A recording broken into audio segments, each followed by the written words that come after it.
জয়পুর জঙ্গলে দেখা মিলল মাংসাশী উদ্ভিদের। যে উদ্ভিদ সাধারণত আফ্রিকার ঘন জঙ্গলে দেখা যায়, এবার সেই উদ্ভিদের দেখা জয়পুর জঙ্গলে। ভাবছেন তো, আফ্রিকার অ্যামাজন জঙ্গলের উদ্ভিদ এখন জয়পুর জঙ্গলে কিভাবে এলো বা কিভাবেই জন্মালো এই উদ্ভিদ? সত্যি কি এই উদ্ভিদ মাংসাশী? হ্যাঁ, এই উদ্ভিদ মাংসাশী এবং আফ্রিকার জঙ্গলেই সচরাচর দেখতে পাওয়া যায়। এবার সেই উদ্ভিদের দেখা জয়পুরের গভীর অরণ্যে। এমনিতেই বাঁকুড়া জয়পুরের নাম রয়েছে গভীর অরণ্যের জন্য।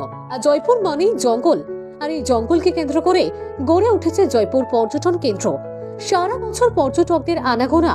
জঙ্গলের প্রাকৃতিক পরিবেশ সৌন্দর্যের পাশাপাশি জঙ্গলের পশু পাখি দেখার জন্য সারা বছর ভিড় লেগে থাকে জয়পুরে। এবার সেই জঙ্গলে দেখা মিলল মাংসাশী উদ্ভিদের, আর সেই মাংসাশী উদ্ভিদ দেখতে ভিড় জয়পুর জঙ্গলে। এই উদ্ভিদের নাম জানা যায় সূর্য শিশির।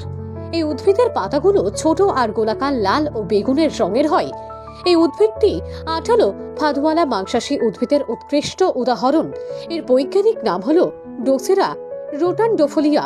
এই উদ্ভিদ সাধারণত আফ্রিকার অ্যামাজনের জঙ্গলে স্যাঁতস্যাঁতে পরিবেশের মধ্যে জন্মায়, যেখানে সূর্যের আলো প্রবেশ করতে পারে না, সেসব জায়গাতেই সাধারণত দেখা যায়।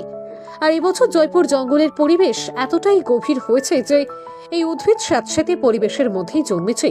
গোটা জঙ্গল জুড়ে ছড়িয়ে ছিটিয়ে জন্মেছে এই উদ্ভিদ। এখানে প্রবেশ করতে পারে না সূর্যের আলো, আর এখানেও সেই একই পরিবেশেই জন্মগ্রহণ করেছে এই সূর্য শিশির নামে পরিচিত এই মাংসাশী উদ্ভিদটি। দেখুন সেই ছবি।